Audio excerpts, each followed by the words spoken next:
Unit four theories of language learning.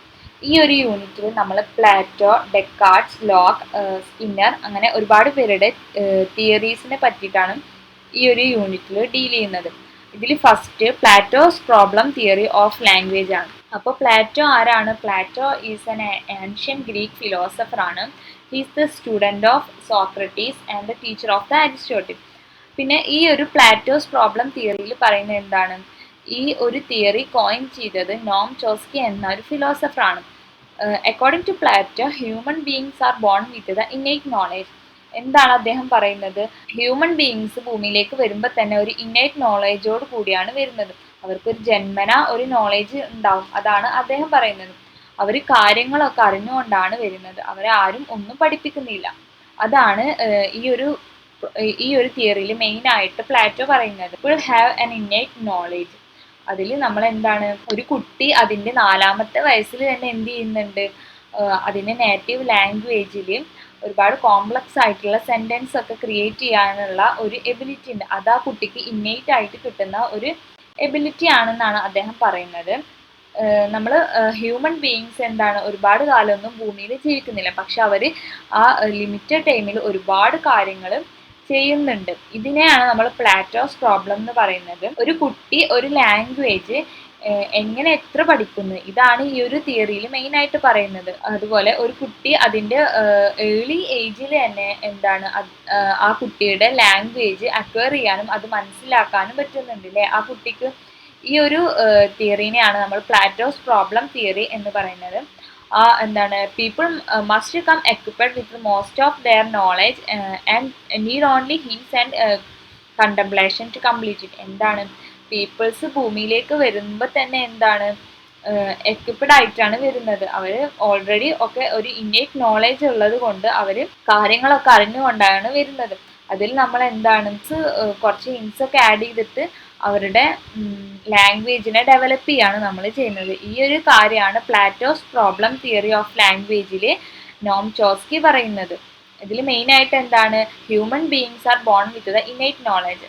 Human beings ജനിക്കുമ്പോൾ തന്നെ ഒരു ഇന്നേറ്റ് നോളേജോട് കൂടെയാണ് ജനിക്കുന്നത് എന്നാണ് ഇതിൽ അദ്ദേഹം പറയുന്നത്. Cartesian theory of language production.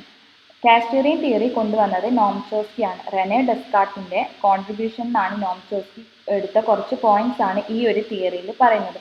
So അതാണ് ഇതിനെ കാസ്റ്റേറിയൻ തിയറി എന്ന് പറയുന്നത്. റെനെ ഡെസ്കാർട്ടസ് കുട്ടികൾ എങ്ങനെയാണ് ലാംഗ്വേജ് ഡെവലപ്മെൻറ്റൽ ഐഡിയാസ് എങ്ങനെയാണ് ചേഞ്ച് ആവുന്നത് എന്നാണ് ഈ ഒരു തിയറിയിൽ പറയുന്നത്. പ്ലാറ്റോൻ്റെ പോലെ തന്നെയാണ് അദ്ദേഹം പറയുന്നത്, ലാംഗ്വേജ് അക്വയർ ചെയ്യാനുള്ള ഒരു ഇന്നേറ്റ് പവർ നമ്മുടെ എല്ലാവരുടെയും ഉള്ളിലുണ്ട്. General features of grammatical structure are common to all language. എന്താണ്, എല്ലാ ലാംഗ്വേജിലും ആ ഗ്രാമാറ്റിക്കൽ സ്ട്രക്ചർ കോമൺ ആണെന്നാണ് പറയുന്നത്. Example subject, verb, object. ഈ ഒരു ഗ്രാമാറ്റിക്കൽ സ്ട്രക്ചറിലാണ്. ഇപ്പോൾ മലയാളത്തിലായാൽ അവൻ ചായ കുടിച്ചു, ഇംഗ്ലീഷിൽ ഹി ഡ്രിങ്ക്സ് കോഫി. അപ്പോൾ ഇത് എന്താണ്, ഈ ഫോംസിൻ്റെ പൊസിഷൻ മാത്രമേ മാറുന്നുള്ളൂ. എല്ലാ ലാംഗ്വേജിലും ആ ഒരു ഫോം ഒരുപോലെയാണ്. ആ ഫോംസിൻ്റെ പൊസിഷൻ മാത്രമാണ് മാറുന്നുള്ളൂ. നോം ചോസ്കി ഈ കാസ്റ്റേറിയൻ ലിംഗ്വിസ്റ്റിക് എന്ന ബുക്കിലാണ് റെനെ ഡെസ്കാർട്ടിൻ്റെ തിയറി എടുത്ത് കാസ്റ്റേറിയൻ തിയറി എന്ന തിയറി കോയിൻ ചെയ്യുന്നത്. കാസ്റ്റേറിയൻ തിയറി ലാംഗ്വേജിനെ പറ്റിയിട്ടാണ് പറയുന്നത്. Language is only not for only communication but it is a form of self expression. Major principle of Cartesian theory, grammatical structure are common to all language. The person merely manipulates already existing structures in his mind through some experience while learning a language. എന്താണ്, നമ്മുടെ മൈൻഡിൽ already ഒരു existing structure ഉണ്ടാവും. അത് ആ structure ആയിട്ടാണ് manipulate ചെയ്താണ് language produce ചെയ്യുന്നത്. അക്കോർഡിംഗ് ടു ഡെസ്കാർട്ട്, ലാംഗ്വേജ് മനുഷ്യൻ്റെ ബുദ്ധിയുടെയും മൈൻഡിൻ്റെയും ഒരു സൃഷ്ടിയായിട്ടാണ് കാണുന്നത് എന്നാണ് ഈ ഒരു തിയറിയിൽ, കാസ്റ്റേറിയൻ തിയറിയിൽ പറയുന്നത്. Locks theory of Tabula Reza. John Locke എന്ന ഫിലോസഫറാണ് ടാബുല റസ എന്ന കൺസെപ്റ്റ് കൊണ്ടുവന്നത്. It means blank slate. എന്താണ്, ഒരു മൈൻഡിൽ ഒരു ഇന്നേറ്റ് പവർ മാത്രമേ ഉണ്ടാവുള്ളൂ, ലാംഗ്വേജ് കപ്പാസിറ്റി ഒന്നുമില്ല എന്നാണ് ജോൺ ലോക്ക് പറയുന്നത്. According to Locke, humans are born with empty mind. അവരുടെ എക്സ്റ്റേണൽ എക്സ്പീരിയൻസ് ആൻഡ് പ്രാക്ടീസിലൂടെ ഒക്കെയാണ് അവരുടെ മൈൻഡിനെ അവർ ഡെവലപ്പ് ചെയ്യുന്നത്. Locke believed that innate knowledge minimal. ജന്മനാ കിട്ടുന്ന അറിവ് വളരെ മിനിമൽ ആണെന്നാണ് ലോക്ക് പറയുന്നത്. ടാബുല റസ എന്ന തിയറി ഇമ്പോർട്ടൻറ്റ് കൊടുക്കുന്നത് സെൻസറി എക്സ്പീരിയൻസിനെയാണ്. Seen, heard, taste, touch, smell, ഇതിലൂടെയൊക്കെയാണ് ഒരു കുട്ടിക്ക് നോളേജ് കിട്ടുന്നത് എന്നാണ് ഈ ഒരു തിയറിയിൽ പറയുന്നത്. ബ്ലാങ്ക് സ്ലേറ്റ് ആയി വരുന്ന ഒരു കുട്ടിക്ക് ഒരു ന്യൂ വേ ഓഫ് ലൈഫ് ആണ് ഈ തിയറി പറയുന്നത്. ഒരു ചൈൽഡ് അതിൻ്റെ ഏർലി ഏജിൽ തന്നെ പ്രാക്ടീസിലൂടെയൊക്കെ ലാംഗ്വേജ് അതുപോലെ ക്യാരക്ടറൊക്കെ ഫോം ചെയ്യുന്നു. ഒരു ടീച്ചർ ഹിസ് ലേണിംഗ് എക്സ്പീരിയൻസിലൂടെയാണ് ആ ഒരു കുട്ടിയെ ഡെവലപ്പ് ചെയ്യുന്നത്. ഇതിൽ മെയിനായിട്ട് പറയുന്നത് ഒരു കുട്ടി ജനിക്കുമ്പോൾ തന്നെ അവനൊന്നും അറിഞ്ഞുകൊണ്ടല്ല ജനിക്കുന്നത്. എല്ലാ നോളേജും എക്സ്പീരിയൻസിലൂടെ, സെൻസറി ഫീലിങ്സിലൂടെ ഒക്കെയാണ് കിട്ടുന്നത് എന്നാണ് അദ്ദേഹം പറയുന്നത്. പിന്നെ അതിലോട്ട് നമ്മൾ നോളേജ്, ലാംഗ്വേജ് ഒക്കെ കൊടുക്കുന്നു. ചോംസ്കി, പ്ലാറ്റോ, കാസ്റ്റേറിയൻ തിയറി ഒക്കെ പറയുന്നത് ഇന്നേറ്റ് ആയ ഒരു എബിലിറ്റി എല്ലാവർക്കും ഉണ്ട്. ഓൾറെഡി അവിടെ ഒരു ലാംഗ്വേജ് അക്വയർ ചെയ്ത് വെച്ചിട്ടുണ്ട്. അതിനെല്ലാം ഒപ്പോസ് ആയിട്ടാണ് ജോൺ ലോക്കിന്റെ ഈ ടാബുല റസ എന്ന തിയറിയിൽ പറയുന്നത്. ഈ തിയറിയിൽ ഒരു ലാംഗ്വേജ് അക്വയർ എന്നൊരു ഡിവൈസ് ഇല്ല. മൈൻഡ് ഒരു ബ്ലാങ്ക് സ്ലേറ്റ് ആണെന്നാണ് അദ്ദേഹം പറയുന്നത്. ഇനി ഇതിന്റെ എഡ്യൂക്കേഷണൽ ഇംപ്ലിക്കേഷൻസ് എന്തൊക്കെയാണെന്ന് നോക്കാം. Individual potential and creativity. ഒരു കുട്ടിയുടെ പൊട്ടൻഷ്യൽ ആൻഡ് ക്രിയേറ്റിവിറ്റി എല്ലാം ഇൻക്രീസ് ചെയ്യാൻ നമ്മൾ എന്തൊക്കെ ചെയ്യും? സ്റ്റുഡൻസിനെ സ്റ്റിമുലേറ്റ് ചെയ്യാൻ വേണ്ടി പല ടെക്നിക്സുകൾ ആസ് എ ടീച്ചർ യൂസ് ചെയ്യണം, കുട്ടികളുടെ റെസ്പോൺസ് കിട്ടാൻ വേണ്ടിയിട്ട്. സോ അത് ക്രിയേറ്റിവിറ്റി, പൊട്ടൻഷ്യലിനെ ഒക്കെ ഇൻക്രീസ് ചെയ്യുന്നു. Experience based learning. സ്റ്റുഡൻസിന് ഏത് കാര്യം പറഞ്ഞു കൊടുക്കുമ്പോഴും അത് എക്സ്പീരിമെൻറ്റ് ചെയ്യാനുള്ള ഒരു മെത്തേഡിലൂടെ ആയിരിക്കണം അത് പറഞ്ഞു കൊടുക്കേണ്ടത്. Example, experiments and instruction with word. എന്ത് പറഞ്ഞു കൊടുക്കുമ്പോഴും റിയൽ വേർഡ് എക്സ്പീരിമെൻറ്റ് ചെയ്യാനുള്ള ഒരു ബാക്ക്ഗ്രൗണ്ട് ഉണ്ടാക്കി കൊടുക്കാം. Next, customised education. എല്ലാ കുട്ടികളും യൂണീക്കാണ്. ചില കുട്ടികൾ വിഷ്വൽ ആവാം, ചിലർ ഓഡിറ്ററി ആവാം, ചില കുട്ടികൾ കനസ്തറ്റിക് ആവാം. So as A teacher must understanding each students. Next, holistic development. Education എന്ന് പറഞ്ഞാൽ നോളേജ് മാത്രമല്ല, അത് ഓരോ സ്കില്ലിലൂടെ കിട്ടുന്ന കുട്ടികളുടെ ക്യാരക്ടർ ഡെവലപ്മെൻറ്റ് കൂടിയാണ്. പിന്നെ കോൺക്രീറ്റ് ലേണിംഗ്, പ്രാക്ടിക്കൽ അണ്ടർസ്റ്റാൻഡിംഗ് ആയി കുട്ടികളെ ലേൺ ചെയ്യിക്കുക. We know that the language is important for human to communicate, right? And the language is an important aspect of child's cognitive development. Now let's discuss on Skinner's imitation theory of language acquisition. And his idea was based on behaviorism. Hope you all know that what is behaviorism, right? Behaviorism and constructivism. Hope you know that in behaviorism can say that any behavior can be shaped or conditioned. Now let's move to our topic, Skinner's imitation theory of language acquisition. Skinner, he was well-known for developing the concept of operant conditioning. What is meant by operant conditioning? Let's move to Skinner's imitation theory. ഏതിന്റെ ബേസിലാണ് പറഞ്ഞത്? ഇത് സ്കിന്നേഴ്സിന്റെ എക്സ്പെരിമെന്റിലേക്ക് നമുക്ക് പോവാം. Skinner ഈ operant conditioning, അതുപോലെ തന്നെ സ്കിന്നറിന്റെ ഈ theory which was based on this experiment. He explained this theory based on this experiment. ഈ എക്സ്പെരിമെന്റ് ഒന്ന് നോക്കൂ. ഒരു സ്കിന്നർ ബോക്സ്, അതായത് ഒരു ബോക്സിന്റെ ഉള്ളിൽ ഈ എക്സ്പെരിമെന്റ് സ്കിന്നർ ചെയ്തത് എലികളിലാണ് പരീക്ഷണം നടത്തിയത്. ഓക്കെ, ഈ ഒരു എക്സ്പെരിമെന്റ് നോക്കൂ. ഒരു എലിയുണ്ട്. ദെൻ ജസ്റ്റ് ഫോക്കസ് ഓൺ ആ എലീനെ നോക്കുക, അതുപോലെ തന്നെ ഫുഡ് ഡിസ്പെൻസർ സെക്ഷൻ നോക്കുക, അതുപോലെ തന്നെ ആ ബ്ലൂ ലിവർ. മെയിൻ ആയിട്ട് ഇതൊന്ന് ശ്രദ്ധിക്കുക. അതായത് എലിനെ ഈ ബോക്സിലിട്ടു, എലി ഓടി നടക്കുകയാണ്. എലി ഓടി നടന്നു, അറിയാതെ ആ ഒരു ബ്ലൂ ലിവർ കണ്ടോ, ആ ലിവറിൽ ചവിട്ടി. ആ ലിവറിൽ ചവിട്ടുമ്പോൾ എന്താണ്? എലിക്ക് ഫുഡ് കിട്ടുകയാണ്. അപ്പോൾ ഈ ഒരു റീഇൻഫോഴ്സ്മെന്റിലൂടെ ആ ഫുഡ് കിട്ടുന്നത് ഒരു റീഇൻഫോഴ്സ്മെന്റ് ആണ്.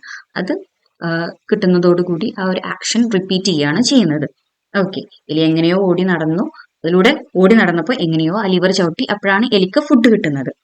ഓക്കെ, ഈ ഒരു എക്സ്പെരിമെന്റ് മനസ്സിൽ വെക്കണം. ഓപ്പറന്റ് കണ്ടീഷനിങ് എന്ന് പറയുന്നത് it was based on the R type theory. R type theory, R എന്ന് പറയുന്നത് എന്താണ്? റെസ്പോൺസ് ആണ്. ഓക്കെ, ഇതിന് ഇവിടെ കൂടുതൽ ഇമ്പോർട്ടൻസ് എന്തിനാണ് കൊടുക്കുന്നത്? റെസ്പോൺസിനാണ് കൊടുക്കുന്നത്. ഞാൻ പറയാം, രണ്ട് ടൈപ്പ് ഓഫ് റെസ്പോൺസ് ഉണ്ട്. ഒന്ന് എലിസിറ്റഡ് റെസ്പോൺസും അതുപോലെ തന്നെ എമിറ്റഡ് റെസ്പോൺസ് ഉണ്ട്. രണ്ട് ടൈപ്പ് ഓഫ് റെസ്പോൺസ് ആണ് ഇവിടെ ഉള്ളത്. എലിസിറ്റഡ് റെസ്പോൺസ് എന്ന് പറഞ്ഞാൽ എന്താണ്? നമ്മൾ സ്റ്റിമുലസ് കൊടുത്ത് റെസ്പോൺസ് ഉണ്ടാക്കിയെടുക്കുന്നതാണ് എന്ത്? എലിസിറ്റഡ് റെസ്പോൺസ് എന്ന് പറയുന്നത്. എമിറ്റഡ് റെസ്പോൺസ് ഇവിടെ നടക്കുന്നത് എമിറ്റഡ് റെസ്പോൺസ് ആണ്. അതായത് എങ്ങനെയോ ഉണ്ടായിരുന്നത്. ഇവിടെ എലി ഓടി നടക്കുന്നു, എങ്ങനെയോ ആ ബ്ലൂ ലിവറിൽ പ്രസ് ചെയ്യുമ്പോഴാണ് എലിക്ക് ഫുഡ് കിട്ടുന്നത്. റൈറ്റ്, ഇപ്പൊ ഇതിനെന്താ പറയാ? ഓപ്പറന്റ്. ഓടി നടന്നു, ലിവറിൽ ചവിട്ടി, എലിക്ക് ഫുഡ് കിട്ടി. റൈറ്റ്. നോർമലി ഇവിടെ എന്താണ് നടക്കുന്നത്? റെസ്പോൺസ് കിട്ടി, അതിനെ സ്ട്രെങ്തൻ ചെയ്യാൻ വേണ്ടിയിട്ടാണ് സ്റ്റിമുലസ് കൊടുക്കുന്നത്. ഓക്കെ. ഫോർ എക്സാമ്പിൾ നമുക്ക് പറയാം, നമ്മുടെ ക്ലാസ്സിൽ ഒരു കുട്ടി ചിത്രം വരക്കുന്നത് കണ്ടു. ടീച്ചർ ഒരു കുട്ടി നന്നായി ചിത്രം വരക്കുന്നത് കണ്ടു. അപ്പൊ ടീച്ചർ ഒരു പോസിറ്റീവ് റീഇൻഫോഴ്സ്മെന്റ് അവിടെ കൊടുക്കണം. Oh very good, keep going on എന്ന് പറഞ്ഞാൽ എന്താണ്, അതൊരു പോസിറ്റീവ് റീഇൻഫോഴ്സ്മെന്റ് കിട്ടി. അപ്പൊ അവിടെ എന്താ ചെയ്യുന്നത്, റെസ്പോൺസ് കണ്ടിന്യൂസ് ആയിട്ട് അത് ആ ഒരു റെസ്പോൺസ് ഓർ ആക്ഷൻ അവിടെ റിപ്പീറ്റ് ചെയ്യും അല്ലെ. അവിടെ അത് റിപ്പീറ്റ് ചെയ്യാണ് ചെയ്യുന്നത്. ഓക്കെ. പിന്നെയാണ് റെസ്പോൺസിനെ സ്ട്രെങ്തൻ ചെയ്യാൻ വേണ്ടിയിട്ടാണ് അവിടെ സ്റ്റിമുലസ് ആക്ട് ചെയ്യുന്നത്. Okay. Let's move to our topic. അതായത് according to Skinner, children learn language primarily through imitation, reinforcement and conditioning. Right. അതായത് എങ്ങനെയാണ്, language development starts at young age. Initially child uses very simple form of language. Then they move forward from the stage of babbling to gradually what happens, gradually to meaningful phrases അവർ പറയാൻ തുടങ്ങും. Right? Children copy the speech patterns and behavior of adults around them. He says that, Skinner says that language development is highly influenced by environment in which the child grows. Okay. So the environment have high influence on a language development. Then here the child learn new skills through operant conditioning or observation. So children copy the speech patterns and behavior of adult around them. When they hear someone say a word or phrase, they try to repeat it. For example, if a child hears their mother say milk, they imitate by saying the same word. Correct utterances are rewarded with positive feedback. When a child uses a word correctly, like saying milk, and receives a smile or reward, like getting some milk, they learn that this behavior is valuable. അല്ലേ, നമ്മൾ milk വേണമെന്ന് പറഞ്ഞു, അപ്പോൾ milk കിട്ടുമ്പോഴെന്താണ് ആ ഒരു action repeat ചെയ്തുകൊണ്ടിരിക്കും അല്ലേ.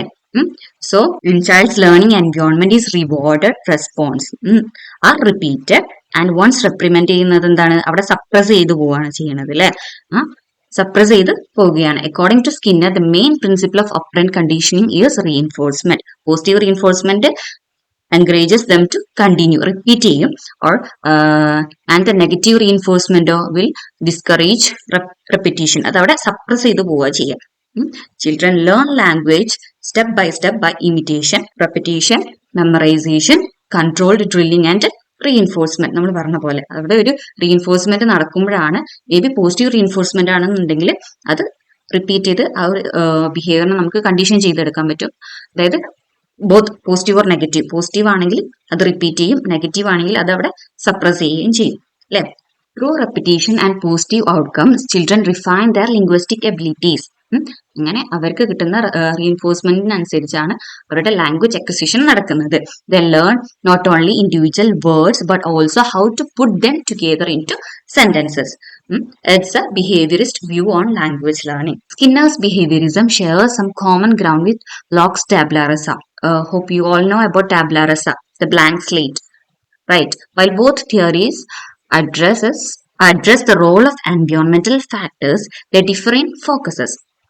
Tabula rasa emphasizes the blank slate at birth and the impact of upbringing and experiences, and behaviorism focus on observable behavior, how they are shaped by the environmental stimuli. അതായത് operant conditioning, നമ്മൾ നേരത്തെ പറഞ്ഞ പോലെ ഒരു ബിഹേവിയറിനെ നമുക്ക് അവിടെ എന്ത് ചെയ്തെടുക്കാം, കണ്ടീഷൻ ചെയ്തെടുക്കാം. ഒരു ബിഹേവിയറിനെ നമുക്ക് any behaviour can be shaped or conditioned ആണ് ഇവിടെ പറയുന്നത്, ബിഹേവിയറിസത്തിൽ പറയുന്നത്. അപ്പോൾ ലാംഗ്വേജ് അക്വിസിഷൻ എന്ന് പറയുന്നത് എന്താണ്, is A process of experience.